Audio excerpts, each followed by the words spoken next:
Halo adik-adik, kembali lagi bersama saya dalam video pembelajaran. Kali ini kita akan belajar tema 2, selalu berhemat energi, subtema 2, manfaat energi, pembelajaran yang pertama. Dengan muatan pembelajaran kita pada kali ini, bahasa Indonesia, IPA dan IPS. Nah, sekarang kita masuk dalam pembelajaran bahasa Indonesia dengan KD 3.4 dan 4.4 tentang teks petunjuk. Teks petunjuk berisi arahan untuk melakukan sesuatu. Teks petunjuk bertujuan untuk menjelaskan penggunaan atau pembuatan sesuatu. Kalimat yang digunakan dalam teks petunjuk berupa kalimat perintah. Berikut hal-hal yang perlu diperhatikan dalam membuat teks petunjuk. Yang pertama, cara atau petunjuk disajikan secara berurutan. Yang kedua, bahasa yang digunakan harus jelas dan mudah dipahami. Nah, sekarang ada contoh teks petunjuk membuat kipas. Nah, petunjuk membuat kipas kain. Yang pertama, siapkan kain beberapa bilah bambu, panjangnya 27 cm, lebar 1 cm, dan tebalnya 2 mm.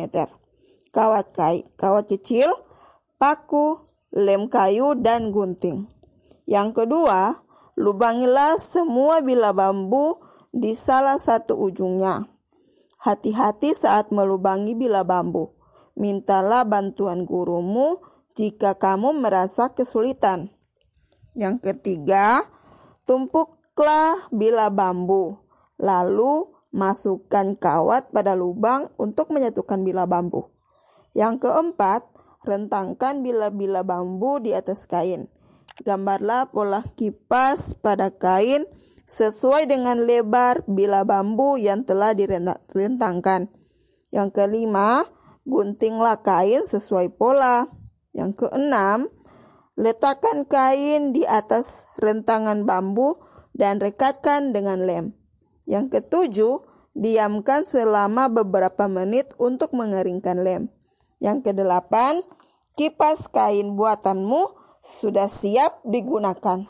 Nah, ini adalah salah satu contoh teks petunjuk membuat kipas. Nah, sekarang kita akan beralih ke mata pembelajaran kita pada kali ini, yaitu IPA dengan KD 3.5 dan 4.5 tentang perubahan bentuk energi dalam kehidupan sehari-hari. Alat elektronik yang kita gunakan sehari-hari memanfaatkan perubahan bentuk energi. Berikut ada beberapa contoh perubahan bentuk energi. Yang pertama, energi listrik menjadi energi panas. Contohnya setrika, rice cooker, dan oven.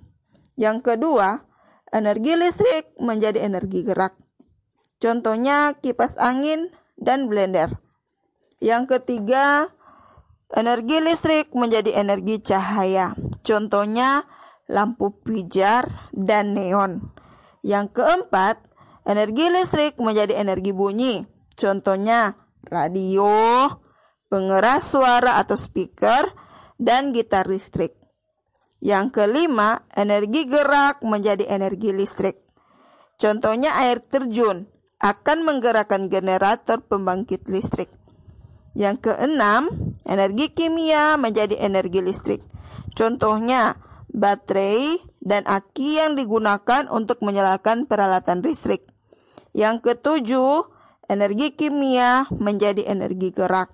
Contohnya, makanan yang dimakan sebagai energi tubuh untuk bergerak. Sekarang kita akan beralih ke muatan pembelajaran IPS dengan KD 3.1 dan 4.1 tentang pemanfaatan hewan dan tumbuhan oleh manusia. Hewan dan tumbuhan banyak dimanfaatkan untuk keperluan hidup manusia. Hewan dan tumbuhan dapat dimanfaatkan sebagai bahan makanan, pakaian, obat-obatan, dan bahan kerajinan. Berikut contoh pemanfaatan hewan oleh manusia. Yang pertama, ayam dipelihara manusia untuk diambil telur dan dagingnya. Yang kedua, tenaga sapi dimanfaatkan untuk menarik gerobak. Yang ketiga, kucing dipelihara manusia untuk dijadikan hewan peliharaan. Nah, kita beralih ke pemanfaatan tumbuhan oleh manusia. Contohnya, yang pertama, sayuran dimanfaatkan sebagai bahan makanan, minuman, dan obat-obatan. Yang kedua, tanaman dibudidayakan untuk dijadikan tanaman hias. Yang ketiga, batang pohon dimanfaatkan untuk bahan bangunan, pembuatan perahu, dan pembuatan kertas. Nah, demikian pembelajaran kita pada hari ini. Jangan lupa like, komen, dan subscribe channel ini agar bisa bermanfaat untuk kita semua. Terima kasih dan sampai jumpa di lain kesempatan.